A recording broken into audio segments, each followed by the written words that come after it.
به عنوان یه روانشناس بهتون میگم بچه‌تون رو تربیت نکنید، فایده نداره تا زمانی که خودتون رو تربیت نکردید. میخواید بچه‌تون کتاب خون بشه، کتاب بخونید. میخواید داد نزنه، داد نزنید.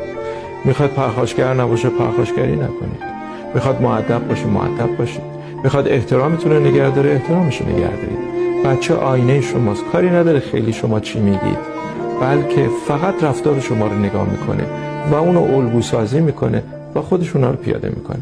پس خودتون رو تربیت کنید، بچه‌تون تربیت میشه. امروز میخوام در مورد زخم معده صحبت بکنم و به طور کلی درمان طبیعی اون. میتونید حقیقتا واقعا زخم معده احتیاجی به داروهای شیمیایی به هیچ وجه نداره و با داروهای گیاهی و کارهایی که بهتون میگم خیلی خیلی زود خوب میتونه بشه. البته میدونین که زخم معده خب